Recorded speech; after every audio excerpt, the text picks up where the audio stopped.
Former President Donald Trump was indicted today for trying to overturn his loss to Joe Biden.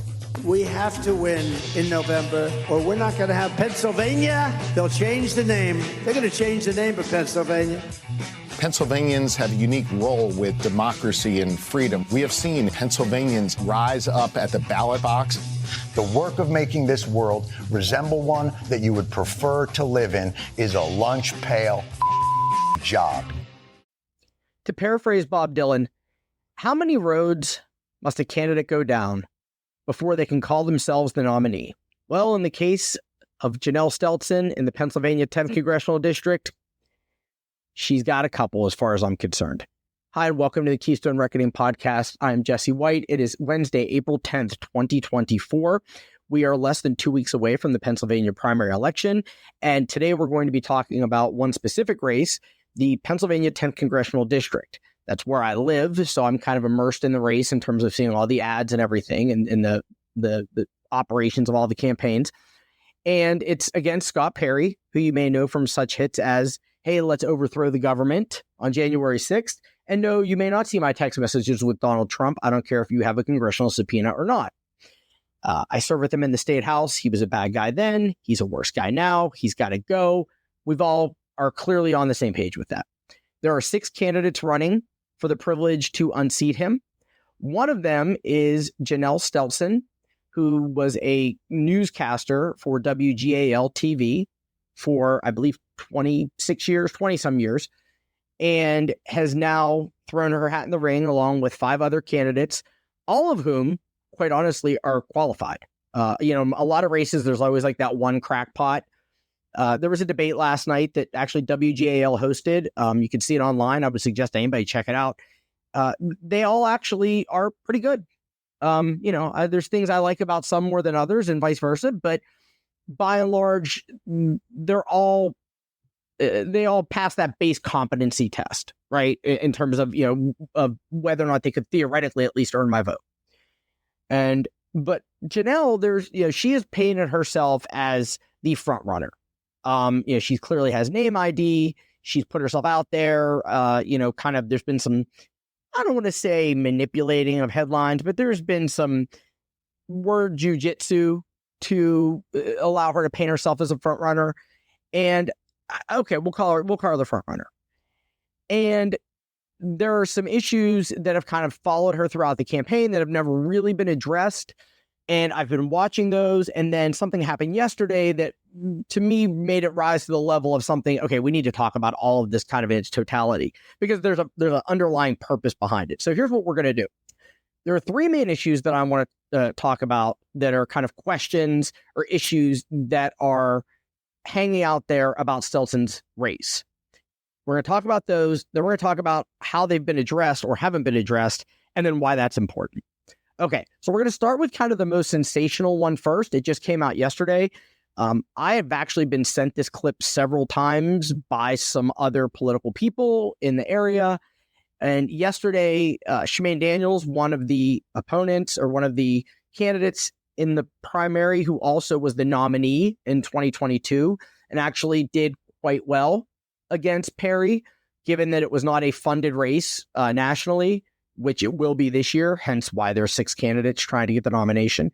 Her campaign released this clip in a press release, and the clip, I'm going to set it up for you briefly because it's kind of crazy. It's a clip from the Howard Stern show from about 10 years ago. The date doesn't really matter. It's about 10 years ago. And on the clip, because I'm going to play it for you, it's about 45 seconds long. And in the clip, the Stern show is they're playing a clip of WGAL. So it's them listening to WGAL. And in it, Janelle Stelson is anchoring the news, and her co-anchor is talking about a cat bar in like Belgium where like people bring their cats and go and hang out or whatever. I don't know. And he mentions that that cat bars are not new and that they are also popular in parts of Asia. To which she then said, and this is Janelle's quote, "Of course, because they're making cat tacos out of them." And then laughed and laughed and laughed, and then threw it over to the Tonight Show with Jimmy Fallon. this is all, by the way, laid out there's a great article in today's Penn Live by Charlie Thompson that talks about this and some of these other issues. So if you're looking for a deeper dive, I would highly recommend finding that on pennlive.com. Okay, so I'm going to play the clip for you right now so you can hear it for yourself. It's not that long, 45 seconds, but I think it bears being heard on its own. Anchor woman. Now, you would think they would know better. This is an anchor woman trying to undermine her own career. Listen to this. This is a good tape. Like when you're an anchor person, you just keep your mouth shut because it's the cushiest job. All you have to do is read the news. A businessman in Brussels, Belgium, has opened up a cat bar. People can get a drink and a bite to eat while enjoying the company of 5 resident cats. Cat bars, by the way, are not a new idea. The businesses are very popular across Asia. Of course, because they're making tacos out of them. That's terrible. That's terrible. Yeah. Wow. All right. Thank you for watching News 8 at 11. The Tonight Show starring Jimmy Fallon. She's a comedian. We'll see you tomorrow. Good night. No one's and she's laughing because she knows she's probably going to get fired. That was a thing. That happened. And the interesting thing was then the response, right? So what was her response going to be? You go through like the typical checklist of political responses when you're kind of caught saying something you shouldn't have, right? You could say you misspoke. Well, were you trying to disparage another ethnic group and accidentally said Asians or, another animal and said cats? I mean, that doesn't work, right? There's not a lot of ways to spin that. There's just not.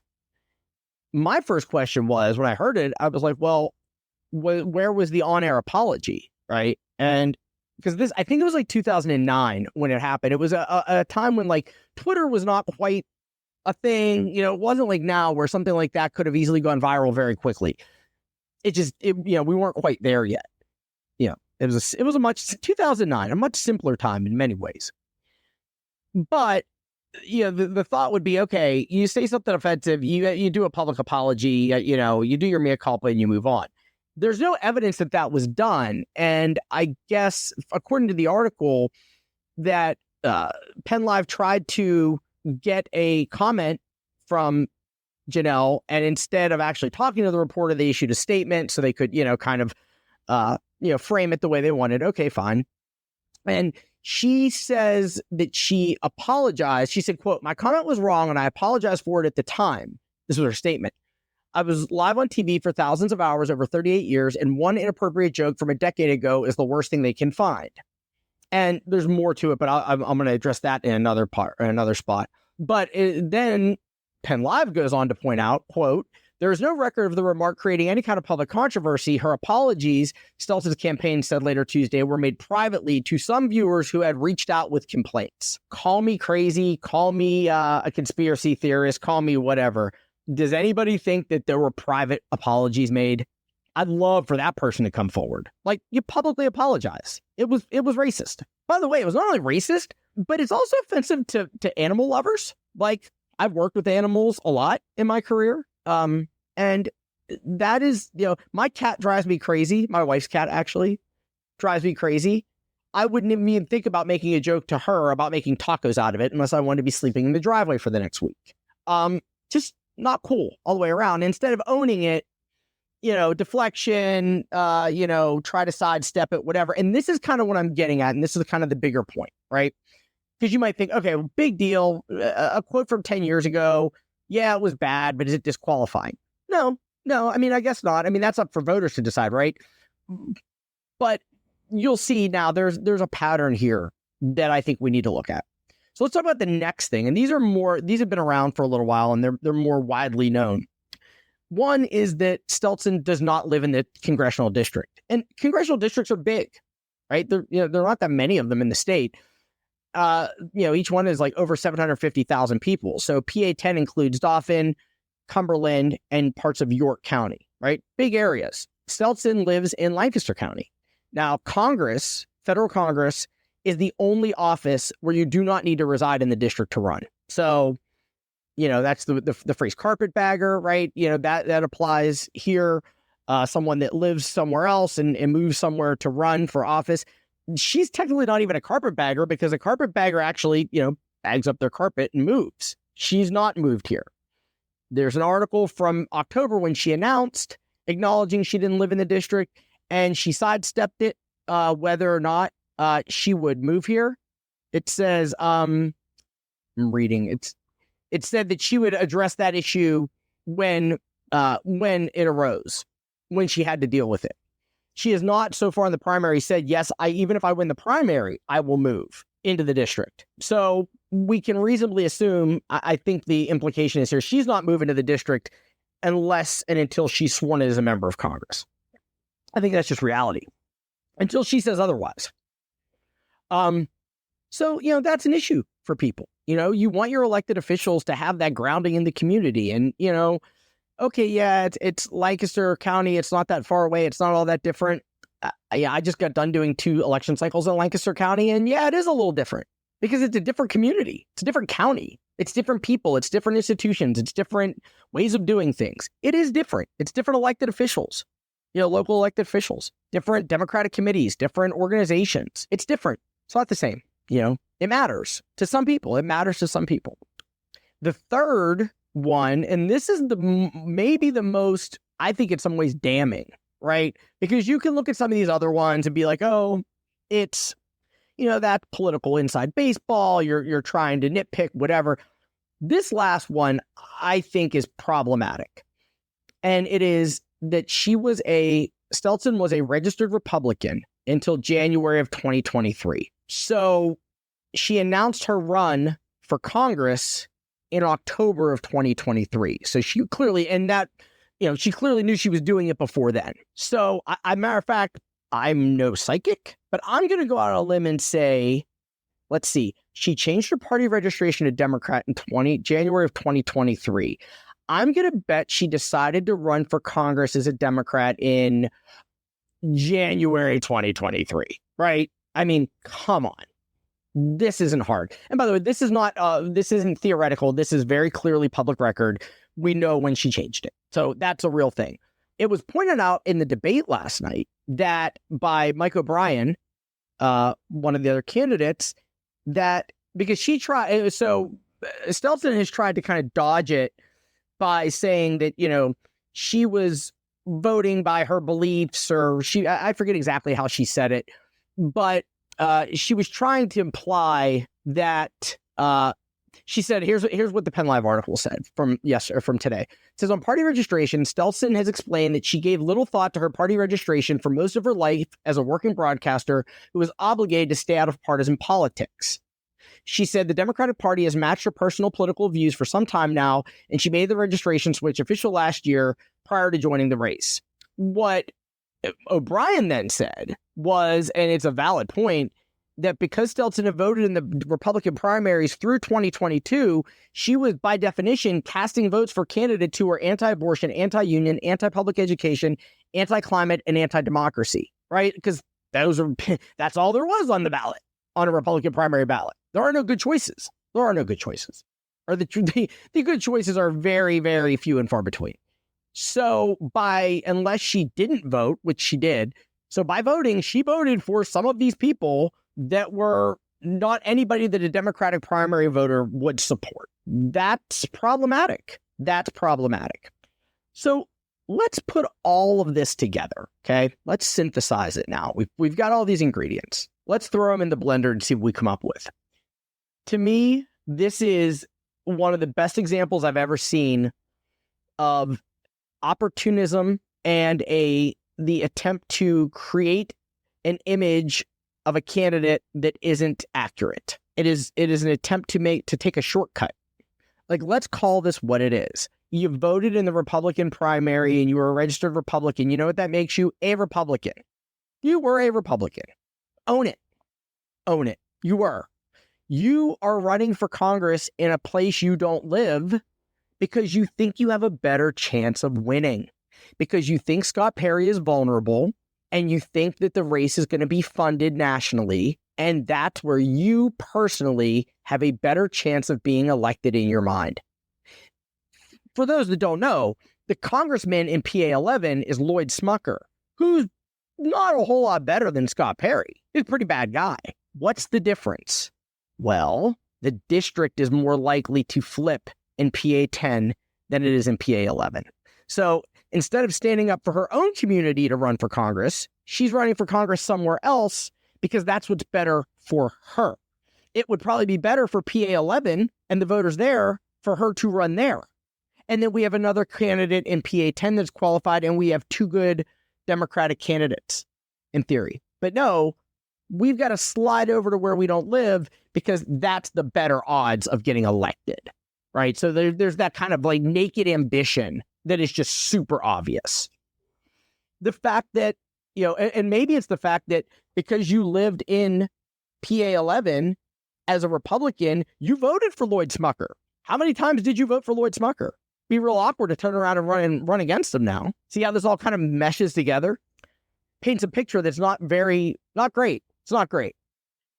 And so that's all there. And to me, even all of that is not necessarily disqualifying. But to me, this part that's coming up is what really, when I was like, well, I guess now I have to talk about this.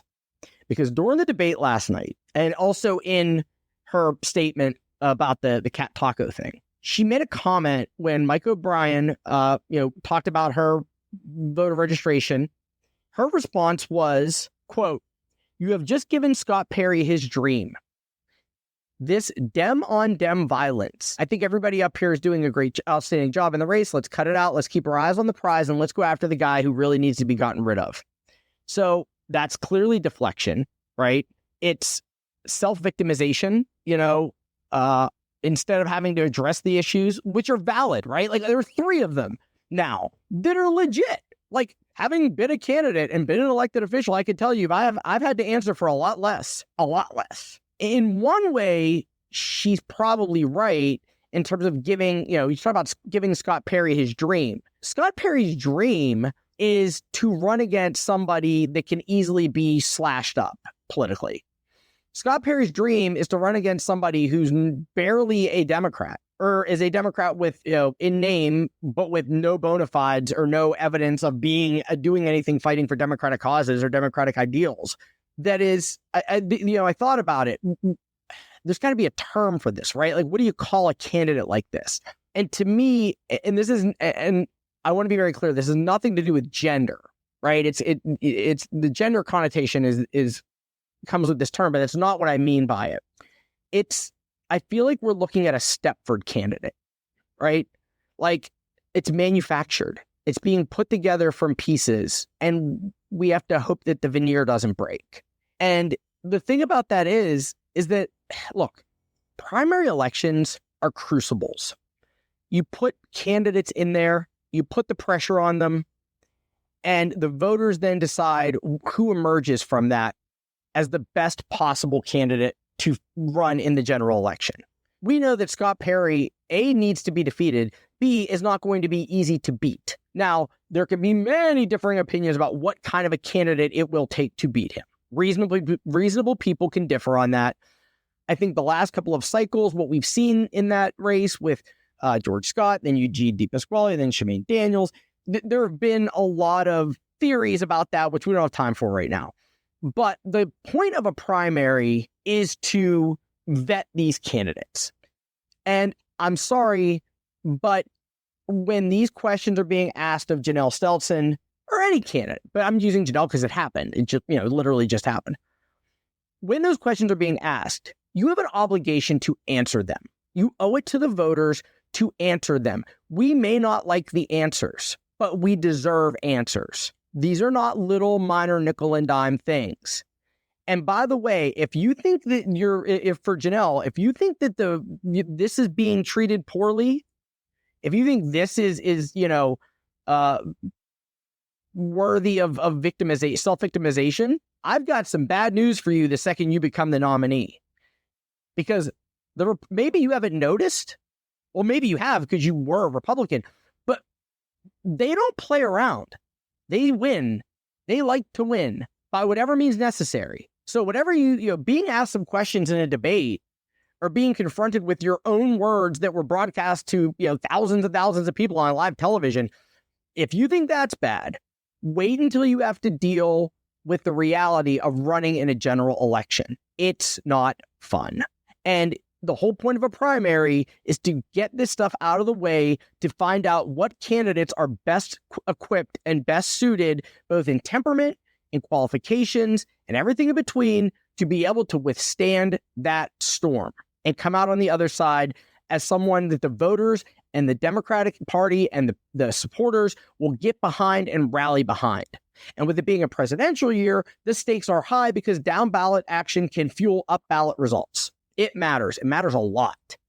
So that to me is a huge problem. But I want to go back to the thing that was truly disqualifying was part of her response as the poor me, everybody's ganging up on me, turn that she took when questioned about this. And I'm going to read it again. This dem on dem violence. Violence is a term that needs to be dealt with very carefully in politics today for reasons we have talked about on this podcast, for reasons that anybody with a working pair of eyes and half a brain can figure out. There is, unfortunately, real violence in our political system today. Candidates, supporters, people are being subjected to violence in ways we've never seen before or haven't seen in our lifetimes. And it's been normalized by the modern Republican Party from Donald Trump on down. And God knows there's no bigger enabler of it in Congress than Scott Perry, right? This hits home. This matters. There is real political violence in our system. People have died. People died on January 6th. Uniformed law enforcement officers died on January 6th as a result of political violence. For Janelle Stelson to put herself in that category as a victim of dem-on-dem violence is not only incredibly tone-deaf, it is patently offensive to people that have actually been subjected to political violence. They are not the same. Being asked valid questions about your background, your political history, and your public remarks that were clearly racially insensitive, those are not attacks. Those are legitimate questions that if you are a serious candidate for the United States Congress, you should damn well be expected and prepared to answer. Honestly and truly, that's how you earn the voters' respect. That's how you earn their votes. But that's not what we're seeing.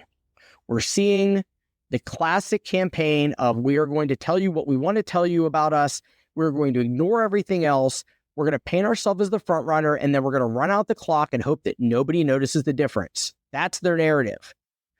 By the way, here's how that story ends. You lose in November. You lose because your entire campaign was built on, a house of breadsticks, and it crumbles because you have an enthusiasm gap from people that know you're not sincere and that you haven't done the work to share those values, to earn the right to say you share those values. Maybe you do share them, but you haven't demonstrated it. You look slippery. You look like a politician. And that's not what people want. So yeah, that act oftentimes will get you through a primary. You'll make it through the primary, but that's not a victory. The victory is winning in November. And in winning the way that she's trying to win, because 6 candidates in the race, you could win them. You don't need a clear majority. You can win with a plurality. Right? But the real challenge will be then unifying your other 5 opponents. And the way that a race like this is being run, where those opponents are going to, if she wins, they're going to feel as though it was a false win. It was a hollow win. Not false. We're not election deniers in this podcast. But if they feel as though it was not an honest win, I guess that's the best way of putting it, they're not going to back her.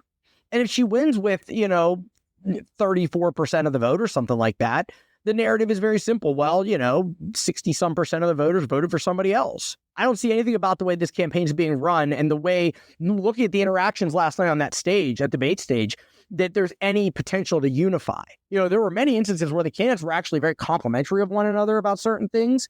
You didn't see that around her. Now, maybe that's because she's perceived as the front runner, and I get it. I'm not totally naive, but this just feels slimy. This feels slimy. And I really worry about if she wins, how this goes. And I don't think it goes well.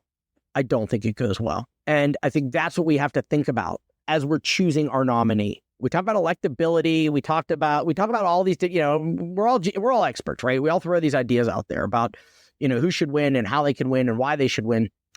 But there's like a baseline, right? Like if you want to be the Democratic nominee, there's some basic boxes to check off. And I just don't see them being checked off here. I'm a huge believer that you don't beat Republican with Republican light, or you don't beat Republican in 2024 with a Republican from 2023 in this case. Doesn't work. I think history will prove me out. Maybe I'll be wrong. And then they can pull this clip. I mean, I'm not on Howard Stern or anything, but So, yeah, cat tacos, not good. Not living in the district, not good.